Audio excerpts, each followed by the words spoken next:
Ашигт малтмал ашиглах үйл ажиллагааны тайлан. Маягт 4.1 Баяжуулалтын технологи бүтээгдэхүүн үйлдвэрлэл.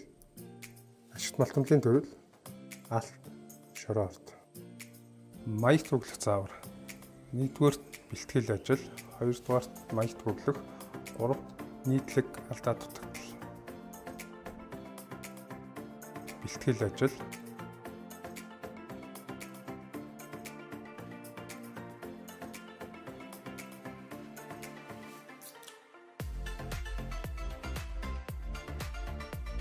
Маягт бүглэх. Сайн байцгаана уу? Та бүхэндээ тайлангийн маягт 4-ийг хэрхэн бүглэх талаар зааж өгье. Энэ удаа алтны шороо ордын тайланг бүглэнэ. За эхлээд маягтаа бол татаж авна. Маягтаа татаж авахаас өмнө анхаарах зүйл гэвэл энэ баяжуулалтын технологи гэсэн энэ хэсэг дээр энэ гравитац гэж зөв сонгосноо гэдгээс хянах шалах ёстой. Энэ бол нөгөө төлгөө тайлангийн тохиргоо гэсэн цэсэн дээр энэ баяжуулалтын технологиг сонгодог байж байгаа. Мөн энэ үзүүлэлт гаргасан мэргэжилтнүүдийн нэрсийг гаргах хэрэгтэй.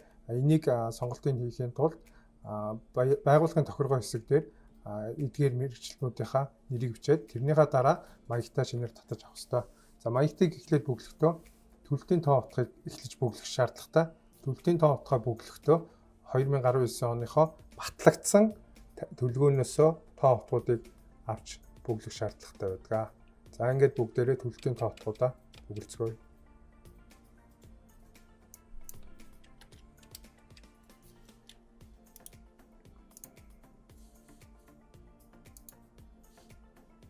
За ингээд төлөлтийн тоо утгуудаа бүглэж дууслаа. За энэ төлөлтөн дээр энэ мөрийг бүглэхгүй мөртлөө энэ 0 гэсэн утгуудыг тавьдаг. Эдгээр 0 гэсэн утгуудыг бол тавих шаардлага байхгүй. За ингээд төлөлтийн утгуудыг бүглээд дууслаа. За энэ дээр бас гол гардаг алдаануудын нэг төгөөмөл гардаг алдаануудын нэг нь сонголтуудыг хийдэг. Одоо чинь 5 дугаар мөрний бүтээгдэхүүний хэмжээг сонгох хэрэгтэй.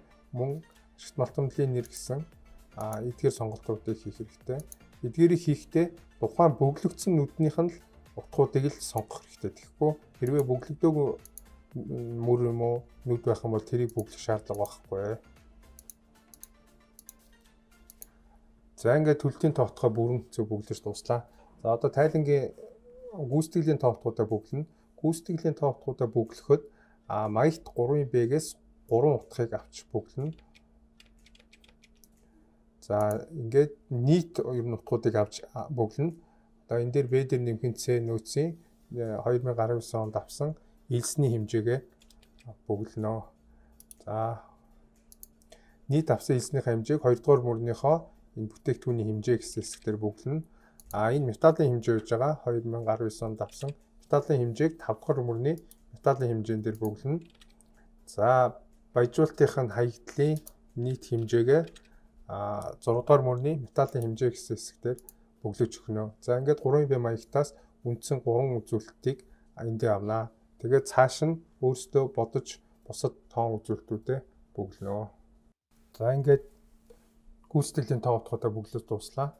За энэ хоёр тоо утгыг бол 5 6 дугаар мөрний тоо утгыг маягт 3B-гээс авчирсан. Тэгээд үүнээсээ элсэн дэх нийт металлын хэмжээгээ олоод үүнээсээ агуулгуудаа хөөж бүглэнэ. За энэ бүтээгдэхүүний хэмжээний 5 дугаар мөрөнд дэж байгаа бүтээгдэхүүний хэмжээг бүглэхдээ алтны шороо ордуудын хувьд бол баяжигдсан элсний хэмжээг бүгэлдэг. Баяжигдсан элс гэдэг нь танаад угаах төхөөрөмжийн хэмжээнээс хамаарат янз бүрийн хэмжээтэй байдаг. За энэ металлынхаа хэмжээг олсныхоо дараа эдгээрийн металл агуултыг энд тооцож олох нь байна. За энэ бол ингээд заавчгүй төлөлтийн утгатай бас таарах алба байхгүй. Жишээ нь энд бол ингээд зөрүүтэй байж байна. За баярлалаа. Нийтлэг алдаа дутагдал.